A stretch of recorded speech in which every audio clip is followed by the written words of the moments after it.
You don't live in a democracy. You live in a financial system, one that decides who wins wars, who builds empires, and who stays poor. It doesn't wear a crown, and it doesn't need an army. It rules through contracts, credit, and quiet compliance. Most people never notice it, because it doesn't need to ID. The greatest trick money ever pulled was convincing the world it was neutral. We were taught that money is a tool, a measure of value, a way to trade one thing for another.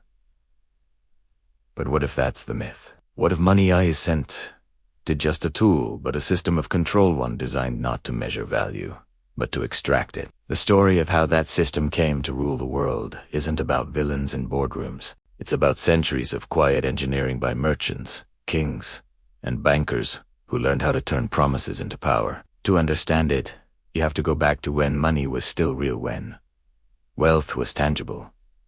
Gold, silver, salt, grain, things you could touch, trade, and store. For most of human history, money represented something concrete: labor, land, or metal. If you wanted more, you had to earn it or take it. Then, slowly, a new idea emerged, one that would change everything. What if money didn't have to exist, as long as people believed it did? The first glimpse of this illusion came in China, under the Song dynasty, around the 11th century. The empire grew so vast that hauling metal coins across it became impossible. So the government began issuing paper note slips of promise, backed by nothing but imperial decree. It worked. But when too many notes were printed, trust collapsed, and with it, the currency. The experiment was shelved. Temporarily. Centuries later, in medieval Europe, merchants in the Italian city-states rediscovered the power of promises. Transporting gold across dangerous trade routes was slow and risky, so they invented letters of credit, written pledges of value redeemable elsewhere. It was safer, faster, and invisible to bandits. But more importantly, it was profitable, because paper can multiply in ways gold never could. That was the birth of the modern illusion. The separation of money from matter, and no one mastered it like the Medici. In 15th century Florence, their family bank became the beating heart of Europe's economy, financing kings, popes, and wars. They pioneered double-entry bookkeeping, an invention that sounds boring until you realize it changed civilization. For the first time, money could be created with ink instead of metal. Every loan became an asset. Every debt became wealth. The Medici didn't just record value, they manufactured it. And in doing so, they quietly replaced monarchs with merchants. But the real turning point came in 1694, with the creation of the Bank of England. The government, drowning in war debt, turned to private financiers for help. In return, those bankers got the right to issue notes, paper money backed by the state as a debt itself. It was a brilliant paradox. The more the government owed, the more money it could print. Debt wasn't a weakness anymore. It was the engine of empire. From that moment on, money and power became inseparable. Kings no longer ruled bankers. Bankers ruled kings. Then came the industrial era, and with it, scale.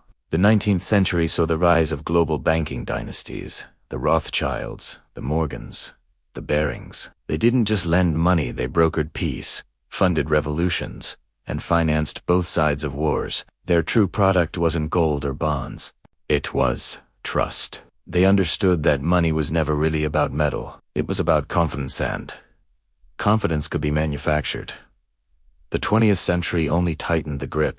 In 1913, the United States created the Federal Reserve. Officially, it was a public institution. In practice, it gave private banks the authority to issue public money. The government no longer created currency. It borrowed with interest. Then, in 1971, President Nixon ended the gold standard. The dollar was no longer a claim on anything, who's to believe. Fiat money was born. Currency backed not by metal, but by faith. Money had finally become pure abstraction, and in that abstraction, power became invisible. That's the system trap. A structure so vast and self-sustaining that it doesn't need to conspire against anyone. It just needs everyone to participate. Every paycheck, Every mortgage, every credit card balance feeds it. You can't see it. You can only feel it in the cost of living, in the price of time, in the quiet anxiety that no matter how hard you work, you're never really ahead. We think inflation is random. It isn't. It's design. It's how the system resets without reforming. It punishes savers, rewards debtors, and keeps the wheel spinning. The 2008 financial crisis made this clear. When the system collapsed, governments didn't punish the gamblers. They rescued them. Trillions of dollars were created overnight not to save the people who lost homes, but to save the institutions that created the bubble. Central banks called it quantitative easing. In reality, it was debt reincarnation. The next evolution is already here. Central bank digital currencies.